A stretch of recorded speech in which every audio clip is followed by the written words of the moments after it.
So, Puss in Boots: The Last Wish, the very long-awaited sequel to Puss in Boots, and kind of also the Shrek series as well, franchise. So, yeah, now, this is still yet to officially come out in the UK, but it did hit digital and streaming platforms in the US already, so that's how I was able to watch it. So, yeah, but when this does come out in the cinema in bloody February, yeah, February, waiting bloody ages for this in the UK for some reason, I will go back and watch it because this may this definitely, rivals the Shrek 1 and 2 films in terms of its quality. Obviously, you know, it's without a doubt it surpasses Shrek's 3 and 4. And I'd say easily even the first Puss in Boots. Now, what I thought was interesting about this film is basically I tried to avoid as much as I could about the film, which thankfully I did, and I'm glad I did. And I'm going to start with some minor spoilery things, but I'll, you know, if you're at all interested, either go see, just go see it whenever it comes out, wherever you are. But into some minor plot, because otherwise I can't really talk about anything. So, the first thing that got me about this film is it actually takes place after Shrek Forever After. So, in the Puss in Boots timeline, you've got the first film, then you've got the Adventures of Puss in Boots Netflix series, presumably, or between those times, and then you've got the the second, third, and fourth Shrek films. But yeah, this takes place after that, and we know this from basically at the beginning when Puss is being told he's on his last life, which is obviously the premise of the film. During Puss having some flashbacks to his life, there's a one of him and Donkey and Shrek. So, yeah, this takes place after, presumably, the fourth Shrek film. And we all know Shrek 5 has been in the works for God knows how long and being talked about, so yeah. But I'll talk about a few things I had concerns about. One was the redesign. That initial teaser and the original trailer, thankfully, things are being fixed in this. In the original, teaser and that, he did not look the greatest, shall we say. But in the final film itself, yeah, I got used to the new look, and also he looked a lot better as well than he did in the initial trailer, which again looked unfinished, and also some things were different due to basically having a couple of spoilers and that in there. So yeah, if you're wondering just about, because there was a bit of thing about the design, I don't know whether they've changed actually anything from that initial look, I don't know. But thankfully, he's properly textured. The moles now are properly textured and that, whereas in the teaser they kind of look a little bit under textured and a little bit more like it was a demo. I think the character that improved the most was the dog character, who looked abysmal in that teaser compared to how the dog does in the actual film. And the dog doesn't have a name, and that's its whole deal, is that this dog was never given a name. But yeah, I do like the fact in this film is mainly about death, and the creeping to death coming, and that's for you. The death is looming over Puss, and I think the fact it takes place, well, not towards the end of Puss's life, presumably, but the fact that he's had all this stuff, these adventures, these other Shrek films, and it kind of, the film kind of already expects you to, at least know or have possibly seen the other Puss in Boots film. This is not a jumping off point for people, although saying that, who doesn't know, who hasn't seen the Shrek films? So, yeah, I think that's kind of the advantage of being, the Shrek franchise being so relevant, is that it just kind of just needs to, it can just drop you in. To be honest, the only bit I found weak was the whole opening scene where it's just Puss in Boots having a fight with a giant rock monster for about 10 minutes. And yeah, that was the only bit of the film that I just kind of felt could have easily, just been cut. I get why it was done, just to have a general introduction back into the character, but yeah. But in terms of our villains, Goldilocks and the Three Bears, and who isn't on this poster, but yeah, we kind of have three villains in this film, or, well, three sets of villains. And Goldilocks and the Three Bears was really well done, and I've forgotten his name. The guy who puts his thumb in the plum, in a pie with plums and says, "What a good boy am I." What is his name? God, I'm going to remember his name the second I stop recording. But yeah, he was pretty funny, and the whole joke about him is just like he has no morals in that whatsoever. He had a great, he had an upper class childhood, loving parents and that, but yet he still wants more. I thought that joke would get old, but actually, no, it really works.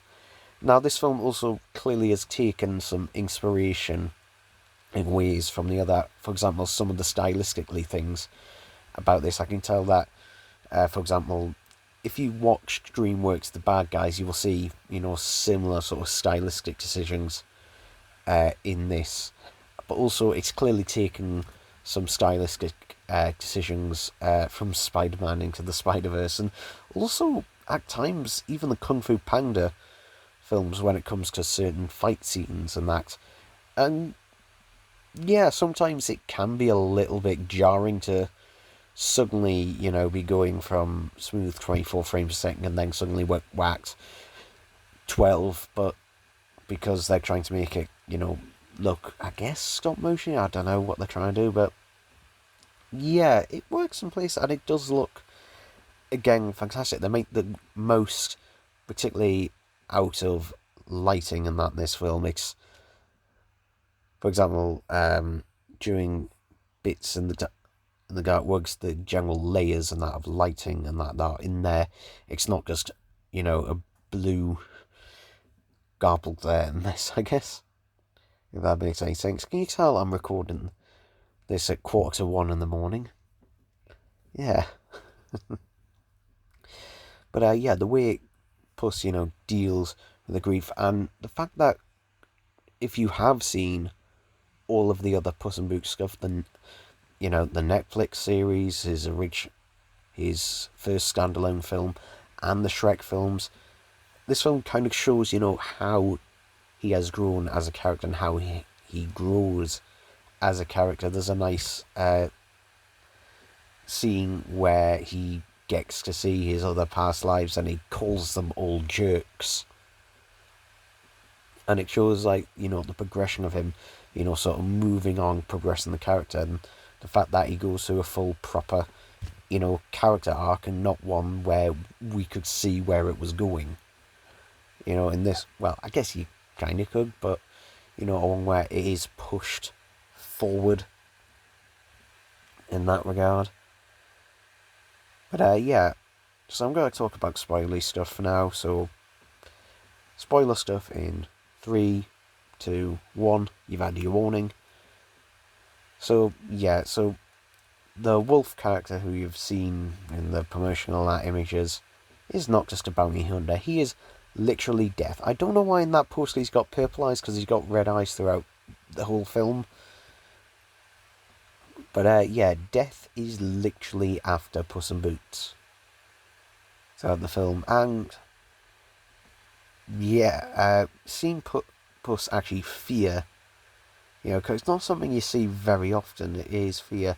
But also there's other stuff that's revealed where the only other time Puss in Boots feared anything other than death was basically, we find out that sometime after the first film, but possibly before the second Shrek film where he was introduced, that him and Katie Softpaws were engaged and were going to be married. But Puss in Boots basically got cold feet last second, but didn't enter the church. And Kitty Softpaws reveals that she didn't go there either because she knew that he wouldn't, because he loved himself too much and all blah blah blah. But yeah, interesting thing there, and the fact that it shows time has passed. And that between, I do like that whole dynamic and the whole arc and that between them. And the dog character, who is eventually named Pestino. I'm pronouncing that wrong, I know. I didn't find him annoying. I actually really liked his character. I thought I was going to hate him. I really thought I was going to hate him from what I'd seen in trailers and everything. And from what people said there about, I thought I was going to hate him. But actually, no. I actually really liked him. I actually really liked him in that.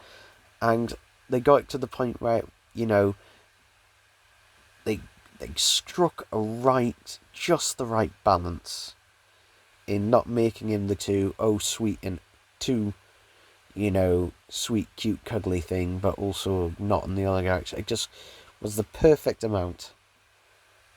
Like, for example, you know, he's all willing, you know, to go off with Puss and Kitty Softpaws on a heist or whatever, and that, you know, he has no objection and that to that. He's not a Jiminy Cricket, you know, which there is a Jiminy Cricket in this as well.